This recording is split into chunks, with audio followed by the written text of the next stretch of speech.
ഈ ഒരു ക്രോപ്പ് ടോപ്പിൻ്റെ കട്ടിങ് ആൻഡ് സ്റ്റിച്ചിങ് വീഡിയോ ആണ് ഇന്ന് ഞാൻ ചെയ്യാൻ പോകുന്നത്. ഇത് ഞാൻ പിൻട്രസ്റ്റിൽ നിന്ന് ഇൻസ്പയർ ആയിട്ട് ചെയ്യുന്നതാണ്. പിൻട്രസ്റ്റിൽ ഫോട്ടോ അല്ലായിരുന്നു, ചെറിയൊരു 15 സെക്കൻഡിൻ്റെ 20 സെക്കൻഡിൻ്റെ വീഡിയോ ആയിരുന്നു കേട്ടോ. അപ്പോൾ അതിനകത്ത് എൻ്റെ കട്ടിങ് ആണ് ഇതിൻ്റെ മെയിൻ ഹൈലൈറ്റ് എന്ന് പറയുന്നത്. ഇത് നല്ല ഷേപ്പിൽ ഡാർട്ടൊക്കെ വരുന്ന കുറച്ച് കട്ടിങ് ആണ് ഈ ഒരു ക്രോപ്പ് ടോപ്പിൻ്റെ കേട്ടോ.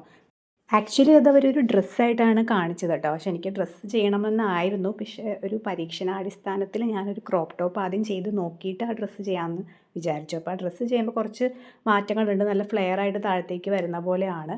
അപ്പോൾ ഇത് ഞാൻ ജസ്റ്റ് ആ ഒരു കട്ടിങ് ഞാൻ വേറെ എവിടെയും കണ്ടിട്ടില്ല. അപ്പോൾ അതുകൊണ്ട് ഇതൊന്ന് ട്രൈ ചെയ്ത് നോക്കിയിട്ട് ഡ്രസ്സ് ചെയ്യാമെന്ന് വിചാരിച്ചു. അപ്പോൾ ഞാൻ അതൊരു പാറ്റേൺ ആദ്യം ഉണ്ടാക്കുവാണ്. ഇവിടെ ഒരു പാറ്റേൺ പേപ്പർ ഡബിൾ ഫോൾഡ് ചെയ്ത് ഇട്ടിട്ടുണ്ട്. നമ്മൾ ഫ്രണ്ടിലെ പീസ് മാത്രമാണ് കട്ട് ചെയ്യുന്നത്. ഇതിൻ്റെ ലെങ്ത്ത് ഞാനിപ്പോൾ ഒരു ക്രോപ്പ് ടോപ്പിൻ്റെ ലെങ്ത്ത് 25 ഇഞ്ചാണ് എടുത്തിരിക്കുന്നത്.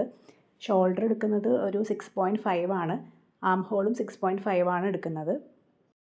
ചെസ്റ്റ് 9 ഇഞ്ചസ് ആണ്, പ്ലസ് 2 ഇഞ്ചസ് തയ്യൽ തുമ്പും കൂടി ഇട്ടിട്ടുണ്ട്. ഒരു ലൈൻ വരച്ചു കൊടുത്ത് പിന്നെ നമ്മൾ ആം ഹോൾ കർവ് വരച്ചു കൊടുക്കാൻ വേണ്ടിയിട്ട് മിഡിൽ പോയിൻറ്റ് മാർക്ക് ചെയ്തിട്ട് ഇതുപോലെ ഫ്രഞ്ച് കർവ് യൂസ് ചെയ്തിട്ട് ആം ഹോളിൻ്റെ ഷേപ്പ് വരച്ചു കൊടുത്തിട്ടുണ്ട്. പിന്നെ നെക്കിൻ്റെ വിഡ്ത്ത് എന്ന് പറയുന്നത് ഞാൻ ഒരു വൈഡായിട്ടുള്ളൊരു നെക്കാണ് ഇതിൻ്റെ കൊടുക്കുന്നത്. എനിക്ക് 2 ഇഞ്ച് മതി ഷോൾഡറിൻ്റെ ആ ഒരു സ്ട്രാപ്പ് എന്ന് പറയുന്നത്. അപ്പോൾ ബാക്കി ഒരു 4.5 ഇഞ്ചാണ് ഞാൻ വീതിയും എടുക്കുന്നത്. പിന്നെ ഇറക്കം വരുന്നത് 6.5 ആണ്. ഇത് ഇത്രയും ഇറക്കം വേണ്ട എന്നുള്ളവർ ഇറക്കം കുറച്ചെടുത്താൽ മതി. പിന്നെ ജസ്റ്റ് ഒരു സ്ലൈറ്റായിട്ടൊരു കർവ് പോലെ ചെയ്ത് കൊടുക്കണുള്ളൂ. പിന്നെ അടുത്തതായിട്ട് നമുക്ക് ബസ്റ്റ് പോയിൻ്റ് മാർക്ക് ചെയ്യണം. ഞാനിവിടെ 10.5 ഇഞ്ചാണ് ബസ്റ്റ് പോയിൻ്റ് എടുത്തിരിക്കുന്നത്. അത് കഴിഞ്ഞിട്ടൊരു സ്ട്രെയിറ്റ് ലൈൻ വരച്ചു കൊടുക്കണം. പിന്നെ താഴത്തേക്ക് വേസ്റ്റ് മെഷർമെൻറ്റ് എടുക്കുന്നത് 15 ഇഞ്ചാണ്. അതും ഒരു സ്ട്രെയിറ്റ് ലൈൻ വരച്ചു കൊടുക്കണം. നെക്സ്റ്റ് ബസ്റ്റിൻ്റെ അവിടുത്തെ വിഡ്ത്ത് മാർക്ക് ചെയ്ത് കൊടുക്കുവാണ്. എൻ്റെ 8.75 ആണ്. പിന്നെ ഒരു 2 ഇഞ്ച് തയ്യൽ തുമ്പും കൂടി മാർക്ക് ചെയ്തിട്ടുണ്ട്. അതിനുശേഷം വേസ്റ്റിൻ്റെ വണ്ണം 7.5 ഇഞ്ചാണ്. തയ്യൽ തുമ്പ് മാർക്ക് ചെയ്ത് കൊടുത്തിട്ടുണ്ട്.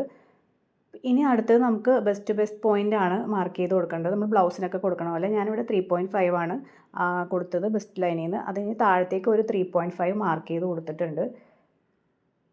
അതിനുശേഷം ആ 3.5 മാർക്ക് ചെയ്തതിന് താഴത്തേക്ക് വേസ്റ്റ് ലൈനിൻ്റെ താഴത്തേക്കായിട്ട് വരുന്ന പോലെ 3.5 ഒന്നും കൂടി മാർക്ക് ചെയ്ത് കൊടുത്തിട്ടുണ്ട്. നമ്മൾ ഡാർട്ടൊക്കെ ഇടുന്ന പോലെ ടോപ്പിലൊക്കെ ഡാർട്ട് ഇടില്ല, അതുപോലെ ചെയ്യുന്നതാണ്. പിന്നെ ഒരു 3/4 ഇഞ്ച് 2 സൈഡിലേക്കായിട്ട് മാർക്ക് ചെയ്ത് കൊടുത്തിട്ട് നോർമലി നമ്മൾ ഈ ഡാർട്ട് ഇടുന്ന പോലെ ലൈൻ സ്ലാൻഡിങ് ആയിട്ട് വരച്ചു കൊടുക്കുവാണ്.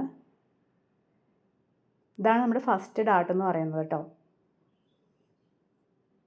ഒന്നും കൂടി കാണിച്ചു തരാം. നമ്മൾ ആ ബെസ്റ്റ് പോയിന്റിൽ നിന്ന് താഴത്തേക്ക് 3.5 മാർക്ക് ചെയ്ത് കൊടുത്തിട്ടുണ്ടായിരുന്നു. ആ 3.5 മാർക്ക് ചെയ്ത് കൊടുത്തിരുന്ന സ്ഥലത്ത് നിന്ന് വേസ്റ്റ് ലൈനിൻ്റെ താഴത്തേക്കും കൂടി ഒരു 3.5 മാർക്ക് ചെയ്ത് കൊടുത്തു. അതിനുശേഷം മിഡിൽ പോയിന്റിൽ നിന്ന് 2 സൈഡിലേക്കും 3/4 ഇഞ്ച് ഒരു ഗ്യാപ്പ് വിട്ടിട്ട് ഇതുപോലെ ജോയിൻ ചെയ്ത് എല്ലാ ലൈൻസും ജോയിൻ ചെയ്ത് കൊടുത്തിട്ടുണ്ട്. ഇതാണ് ഫസ്റ്റ് ഡാർട്ട് എന്ന് പറയുന്നത്. സെക്കൻഡ് ഡാർട്ട് വരുന്നത് നമ്മുടെ ആം ഹോളിൻ്റെ അവിടെയായിട്ടാണ്. അതിന് മുമ്പ് നമുക്ക് ഈ തയ്യൽ തുമ്പും ഷേപ്പ് ലൈനൊന്നും മാർക്ക് ചെയ്ത് കൊടുക്കാം. പിന്നെ നമ്മൾ ഡാർട്ട് പിടിക്കുന്നതുകൊണ്ട് അവിടെ ചെറിയൊരു ടൈറ്റ് വരും. അതുകൊണ്ട് 1 ഇഞ്ച് എക്സ്ട്രാ ഞാൻ തയ്യൽ തുമ്പും കൂടി അപ്പുറത്ത് ഇട്ടിട്ടുണ്ടായിരുന്നു. എന്നിട്ട് ഈ ലൈൻസൊക്കെ ഒന്ന് ജോയിൻ ചെയ്തെടുക്കുവാണ്. നെക്സ്റ്റ് ആം ഹോളിൻ്റെ അവിടുത്തെ ഡാർട്ട് മാർക്ക് ചെയ്യാൻ വേണ്ടിയിട്ട് ആം ഹോളിൻ്റെ ആ തയ്യൽ തുമ്പിൻ്റെ 2 ഇഞ്ച് മാർക്ക് ചെയ്ത് കൊടുക്കണം. ആ 2 ഇഞ്ച് മാർക്ക് ചെയ്തതിൻ്റെ 2 സൈഡ് അപ്പുറത്തും ഇപ്പുറത്തുമായിട്ട് ഒരു 1/2 ഇഞ്ച് ഇതുപോലെ മാർക്ക് ചെയ്ത് കൊടുത്തിട്ട് നമ്മുടെ ബസ് പോയിൻ്റ് ഒരു ഡാർട്ട് ഇട്ടിട്ടില്ലേ ആ പോയിന്റിലേക്ക് ഇതുപോലെ ജോയിൻ ചെയ്ത് കൊടുക്കണം. പിന്നെ വരുന്നത് നെക്കിൻ്റെ അവിടുത്തെ ഡാർട്ടാണ്. നെക്കിൻ്റെ അവിടുത്തെ ഡാർട്ട് ചെയ്യാൻ വേണ്ടിയിട്ട് ഈ പോയിന്റിൽ നമ്മൾ കർവ് പോലെ ചെയ്തേക്കുന്ന ആ ഒരു അറ്റത്തുനിന്ന് ഇങ്ങോട്ടേക്ക് ഒരു മാർക്ക് ചെയ്ത് കൊടുക്കണം. ആ മാർക്കിൻ്റെ ഇപ്പോൾ മാറ്റി മാർക്ക് ചെയ്തില്ല 1.5 ഇഞ്ച്, അവിടെ നിന്ന് അതിൻ്റെ 2 അപ്പുറത്തും ഇപ്പുറത്തുമായിട്ട് ഒരു 1/4 ഇഞ്ച് വെച്ചിട്ട് ഇതുപോലെ മാർക്ക് ചെയ്തിട്ട് ഈ ഒരു നമ്മുടെ ആദ്യം മാർക്ക് ചെയ്ത ഡാർട്ട് പോയിന്റിലേക്ക് ഇതുപോലെ ജോയിൻ ചെയ്ത് കൊടുക്കണം. ഈ ഡാർട്ടിൻ്റെ മെഷർമെൻറ്റ് ഇത്രയേ ഉള്ളൂ. ഇനി താഴത്തേക്ക് വരുമ്പോഴത്തേക്ക് നമ്മൾ ഈ ആദ്യം വരച്ച ഡാർട്ടില്ലേ അത് താഴത്തേക്ക് നമുക്ക് ഇതുപോലെ സ്ട്രെയിറ്റ് ആയിട്ട് താഴത്തേക്ക് ഒരു സ്ട്രെയിറ്റ് ലൈൻ വരച്ചു കൊടുക്കണം കട്ട് ചെയ്യാൻ വേണ്ടിയിട്ട്. ഈ ഒരു ഭാഗത്ത് വേണമെങ്കിൽ നിങ്ങൾക്ക് ഫ്ലെയർ വേണമെങ്കിൽ അറ്റാച്ച് ചെയ്ത് കൊടുക്കാം കേട്ടോ. അത് ഞാൻ പറയാം. ആദ്യം നമ്മൾ ഇത് താഴത്തേക്ക് ഇങ്ങനെ സ്ട്രെയിറ്റ് ആയിട്ടൊരു ലൈൻ വരച്ച് കൊടുത്തിട്ടുണ്ട്. പിന്നെ നമുക്ക് താഴ്ഭാഗത്ത് ഒരു 10 ഇഞ്ചാണ് ഞാൻ എടുക്കുന്നത് വിഡ്ത്ത്. തയ്യൽ തുമ്പും കൂടി കൂട്ടി 11.5 ഇഞ്ച് എടുക്കുന്നുണ്ട്. എന്നിട്ട് ഇതുപോലെ ജോയിൻ ചെയ്ത് കൊടുത്തിട്ട് കട്ട് ചെയ്തെടുക്കാം.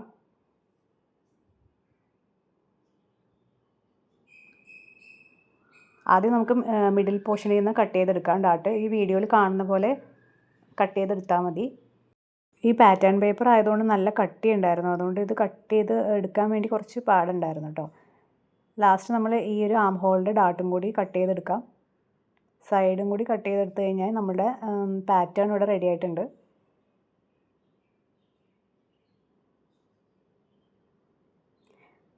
ഇങ്ങനെയാണ് നമുക്ക് പാറ്റേൺ കിട്ടുന്നത്. ഈ മിഡിൽ പോർഷൻ ഇങ്ങനെയാണ് ഉണ്ടാവുക, അത് നമുക്ക് ഒന്ന് സെപ്പറേറ്റ് ചെയ്ത് എടുക്കണം. ഈ ഒരു മിഡിൽ പോർഷൻ്റെ അവിടെ നമുക്ക് വേണമെങ്കിൽ ഈ ഒരു ഫ്ലെയർ കൊടുക്കാമെന്ന് പറഞ്ഞാൽ അവിടെയാണ് നമ്മുടെ ആ ഡാർട്ട് പോയിൻ്റ് ഇല്ലേ, അവിടുന്ന് താഴത്തേക്ക് വേണമെങ്കിൽ നമുക്ക് എക്സ്ട്രാ പീസ് വെച്ചിട്ട് അടിച്ചു കഴിഞ്ഞാൽ നല്ല ഫ്ലെയർ ആയിട്ട് കിട്ടും. അത് ഞാൻ വേറൊരു ലോങ് ഡ്രസ്സായിട്ട് ചെയ്യാമെന്ന് ഓർത്തിട്ടിരിക്കുവാണ്. അതിലാണ് ഞാൻ അങ്ങനെ ഫ്ലെയർ ആയിട്ട് ചെയ്യാമെന്ന് ഓർക്കുന്നത്. ഇത് ജസ്റ്റ് ഞാനൊരു പരീക്ഷണാടിസ്ഥാനത്തിൽ ചെയ്യുന്നതാണ്. ഈ ഒരു ടോപ്പ് എങ്ങനെ ഉണ്ടാവും എന്ന് അറിയാൻ വേണ്ടിയിട്ട്. ഞാൻ വേറെ എവിടെയും ഇങ്ങനത്തെ ഒരു കട്ടിങ് കണ്ടിട്ടില്ല, അതുകൊണ്ട് എനിക്കൊന്ന് ചെയ്ത് നോക്കണം എന്ന് തോന്നി. അപ്പോൾ ഇങ്ങനെയാണ് കേട്ടോ ഇത് ജോയിൻ ചെയ്ത് വരേണ്ടത്. ഞാനിപ്പോൾ വീഡിയോയിൽ കാണിക്കുന്നത് പോലെ വെച്ചിട്ട് ആണ് നമ്മൾ ഓരോ ഡാട്ട് പീസ് ജോയിൻ ചെയ്തിട്ട് എടുക്കേണ്ടത്. ഞാനിത് വെച്ച് കാണിച്ചു തരാം. ഇതുപോലെയാണ് നമ്മൾ ജോയിൻ ചെയ്യുമ്പോൾ വരുന്നത്. നമുക്കിനി ഇത് ക്ലോത്തിലേക്ക് കട്ട് ചെയ്തെടുക്കണം. ഇതുപോലെ വെച്ചിട്ട് തന്നെ കട്ട് ചെയ്തെടുക്കണം.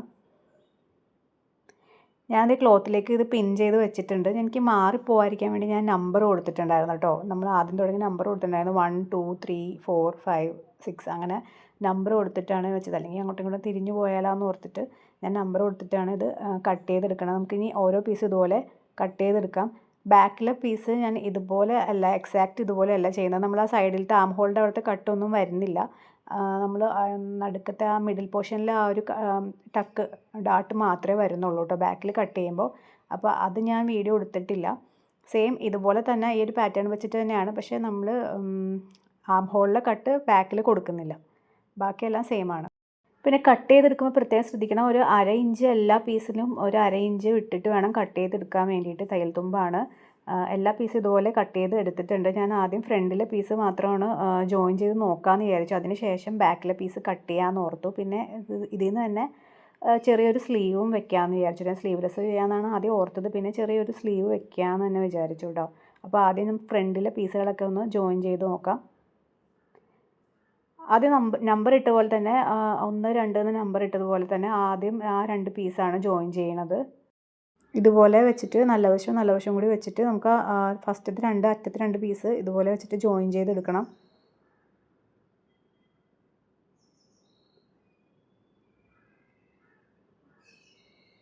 ആദ്യത്തെ പീസ് ഇങ്ങനെ ജോയിൻ ചെയ്തെടുത്തു. ഇനി നമുക്ക് ആ മിഡിലിലെ പീസ് ജോയിൻ ചെയ്തെടുക്കണം. ഇനി എല്ലാ പീസും ഇതുപോലെ തന്നെ വെച്ചിട്ട് നല്ല വശവും കൂടി വെച്ചിട്ട് ഇതുപോലെ വെച്ചിട്ട് ജോയിൻ ചെയ്തെടുക്കാം.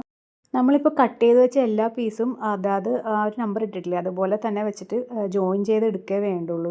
ഇനി അധികം പ്രത്യേകിച്ച് പണിയൊന്നുമില്ല. നോർമലി നമ്മൾ സ്റ്റിച്ച് ചെയ്യുന്ന പോലെ തന്നെ നെക്കൊക്കെ ഫിനിഷ് ചെയ്ത് അടിക്കാവുന്നതേ ഉള്ളൂ. ഇത് ഞാൻ പറഞ്ഞില്ലേ, ഇത് ജസ്റ്റ് ഒന്ന് എനിക്ക് കണ്ടപ്പോൾ ഇതിൻ്റെ കട്ടിങ് കണ്ടപ്പോൾ നല്ലൊരു ഇഷ്ടം തോന്നിയിട്ട് ഞാൻ ചെയ്ത് നോക്കുന്നതാണ്. ഇതിൻ്റെ ഫ്ലെയർ വരുന്ന ടൈപ്പാണ് ആ വീഡിയോയിൽ കാണിച്ചത്. അത് ഞാൻ ഇച്ചിരി ലോങ് ആയിട്ടുള്ള ഡ്രസ്സിൽ ചെയ്യാമെന്ന് ഓർത്തപ്പോൾ ആദ്യം ഇതെങ്ങനെ വരും എന്ന് അറിയാൻ വേണ്ടിയിട്ട് ഒരു മോഡൽ ചെയ്ത് നോക്കിയതാണേ. ഇതുപോലത്തെ ഡ്രസ്സ് ആരെങ്കിലും ഇതിനു മുമ്പ് ചെയ്തിട്ടുണ്ടെങ്കിൽ കണ്ടിട്ടുണ്ടെങ്കിൽ ഒന്ന് കമൻറ്റ് ചെയ്യണേ.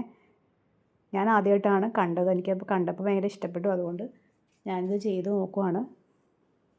അങ്ങനെ എല്ലാ പീസും ജോയിൻ ചെയ്ത് കഴിഞ്ഞു. ഇനി നമുക്ക് നെക്ക് ഫിനിഷ് ചെയ്യാൻ ഞാൻ ഇതുപോലെ നെക്കിൻ്റെ ഷേപ്പിൽ ഇതുപോലെ 2 പീസ് കട്ട് ചെയ്തെടുത്തിട്ടുണ്ട്. ഇതിൻ്റെ 2 സൈഡും അടിഭാഗം ജസ്റ്റ് ഒരു മടക്കി അടിച്ചിട്ട് നമുക്ക് നെക്കിലേക്ക് വെച്ചിട്ട് ഇത് ഫിനിഷ് ചെയ്തെടുക്കണം.